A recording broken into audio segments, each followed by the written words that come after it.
Gran Turismo is a visually impressive game, which I will now talk about. I would rather talk about GT5 or even 6, but instead I decided to waffle on about the PSP game, as I played more of that recently and can easily record gameplay of it.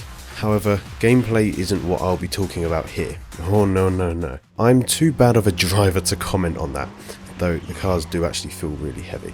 I am, of course, going to be looking at its pristine and magnificent user interface, and the things it does right and wrong so that you don't need to.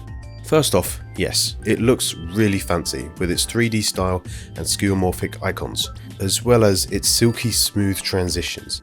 However, underneath all this fancy schmancy styling, there are some specific user experience issues that just make it a slight pain to use. The first of these issues is in menus with lots of text and options, like the options menu. Scrolling through all these options and watching the little cursor move between them takes a lot of time, which could be shortened by not sticking to such a skeuomorphic style. But having tabs at the top does help a lot. However, this does bring me on to my second gripe. Tooltips are used in UIs to display a short description of what the thing you're hovering over does in case there's any confusion in its function. Gran Turismo decided to use a tooltip on literally everything in the game and making most things just icons.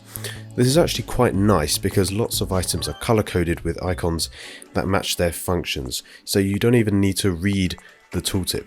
However, the tooltip pops up on these anyway and just gets in the way. I thought there was an option to turn off these tooltips in the settings, which would have been nice, but there isn't. And that would have been besides the point anyway, as the point is that you must wait for the animation to finish before reading what the tooltip says. And even when you're reading it, the tooltips are on a timer, so they might just disappear before you actually finish reading it, which would defeat the point of a tooltip. This then makes you move off the button and then back on it, which just wastes time. One more thing that annoys me with the interface is the odd placement of certain elements. For example, the back button on some screens is in the top right.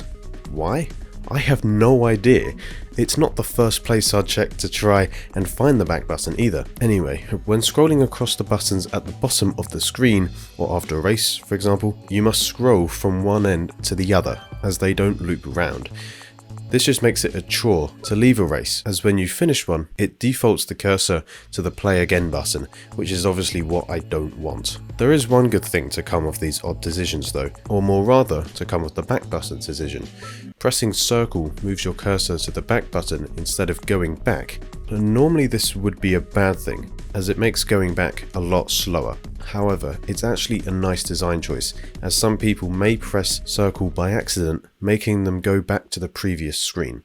This isn't that bad though, as Gran Turismo only has loading screens when it needs to load a whole new scene thing, so just jumping between the menus is nice and smooth. When it does load, however, the animation logo is very nice to look at. So far, I've only spoken about the downsides of the user experience. But then what makes me love it so much? That will be because of the visual beauty and smoothness of it all.